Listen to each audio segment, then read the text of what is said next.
Mina uMasango ekuseni bafethu Market. Yabona ikhulume nje amazwi ukuthi mabe ngithi mina ungagive up empilweni. Khona kunzima kunjalo. Hluphekile ishizilile. Kube ukuthi uyazazi ukuthi uphuma apho, uyazazi ukuthi ade ufunani. Uphinde ugixabezwe ngenkunzimalanga yento. Uyazi ukuthi ngithi mina i-wheelchair it's a life sentence. I-wheelchair i-life sentence ngobani? Uyabona uma uhleli i-wheelchair akekho umuntu ozokuthatha ngemonto, akekho umuntu ozokususa ngemonto. Ubekwe lapho. Especially mina ngithi ngiyi-quadriplegic, angikwazi ukuphusha. Njoba ngikwazi ukuphusha la egcekeni ngoba ngisebenzisa inkani. But ngizorawunda la ngaphakathi. Yes. If mangizophumela ngaphandle ngizokhishwa umuntu. Yes. Njoba ngeke ngisho ngithi mina ayiyuza abantu. Khona umfana oyedwa namhlanje ushadelwe emncane. Wayehleze ngibonga mangijima ngale. Ethi yazi wena uvuka isigembengo wena yazi ubhizi lokhu sithuma into zakho ziyalunga kodwa thina ezethu slow sihleli wenza kanjani? Ngathi ngoba nakuphela mina izandla zami ayisebenzi nenyawo zami ayisebenzi. Ingakho ngisebenzisa nini? Wahleka namhlanje ushap phela usibulawa uthi uyagangaka. Yabona emhlabeni ungasheshi ugive up.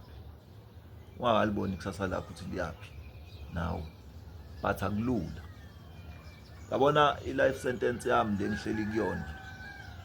Mhlawumbe ngoyithola iparole angazi. Mhlawumbe ngohlala kuyona bese kuthiwa okay iparole yakho kuzoba ukuthi uzohamba naso isigwebo sakho lesohleli kusona. Ngobani? Yabona uma uthi uyayibuza ukuthi i-wheelchair ungakhethani ukuthi ufe nokuthi uhlale e-wheelchair. Yabo. Ngobani? Fanele uma uphuma uhamba uyasaba. Abanye uyathuka. Abantu bakubalekela. Abantu bayakubuka kanjena. Abantu bakubuke ngathi awukho awuphili. Abanye bayadelela bafethu isusani lento leni yangihuzula into izongcolisa lento. Abantu bakhuluma yonke into eyinonsense ezif wena uzenze ngamasibomu. Bese uthi mathi uyayibuza even eTexini. Yabo nje eTexini kuthiwa nje abantu abangagibeli nga3 ngaba emotweni encane. Sisenkingeni manje. Usokwenze njani ngoba phela thina siphoqa isimo sibe kanje. Yabo uhlukumezekile uthi wenzeni awazi. Sentence sikuyona. Abafuna ukuhamba bafundile bathi bafuna imisebenzi abayitholi. Yabo mina ake ngathi yabona uNkulunkulu unamandla uyazi ukuthi uplaneni ngawe.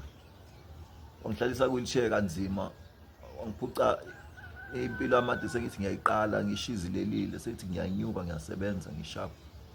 Ngiyabuya ke mangizolungisa ikhaya. Umntana wadela ikhaya uzolungisa uhleli phansi. Lela khehle lathi umkhulu wakho uthi hamba ovusa umuzi. Ngiyacabanga ukuthi mhlawumbe makuthiwa ngawuthola uRaf. Ngalesa sikhathi ngobani ngangisana la influence emqondweni ukuthi fanele ugqoke, fanele ube muhle, fa ube njani. Mhlawumbe ngaba ngikho la ngikhona, mhlawumbe ngabe ngafa. Wamntana wathi okay ngizokuphuca lo Raf ukuze uthole. Laphinda futhi ngaba kunye ingozi yesibili. Le ngithi ngangifaka ukhonkolo la enyaweni. Ayithi bathi ngasikhathi sokuqala imoto fayishayisane kanje. Yaqhamuka ke enye intombazane yashayisa kanje. Ngamayithi ngiyobheka uRaf wathi angeke uze uthole. Umthetho usushintshile. Yabo. Still ngangawuthola futhi wesibili. But namhlanje ngiyaphila njengoba ngihlezi ngisho ngithi ungagive up empilweni. Namhlanje ngiyaphila. Ngiyashizila, ngiyahlanganisa. Hayi kalula kanzima. Uyavuka umuzi. Anothi uyavuka uvukile. Yabo, ngilinda abantu manje bazofika baqhubeke banyakaze. Ngizobatshetha bami kancane msafathi ngiphante futhi ngihlanganise ukhesh omncane. uma kulunga futhi baphinde baqhubeke, yabo. So nanoma bangakwenza lokho ngisho nezinyawo, ungahleli phansi njengami, ungafili izandla njengami, but ingqondo mayisakhona, yabo. Ungayitsheli ukuthi uNkulunkulu uyakuzonda ngoba uzokuphuca lo rafu kanti ufuna ukuthi impilo yakho ibe yinde. Wena uzothi jabulela urafu ukuthi ube khona urafu kanti lo rafu lo uzowenza impilo yakho ibe short, yabo.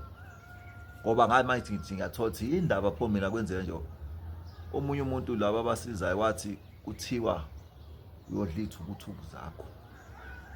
Ngisathi ngisebenza nje kanzima ngithola umsebenzi engiqala impilo ngithi ngiyanyuka ashawa kwathiwa ya. Yayizwe impilo sinjani? Ngeke ngithi mina ngisibonelo kwabaningi abangaziyo. Mhlaba noma igama lami ngisibonelo.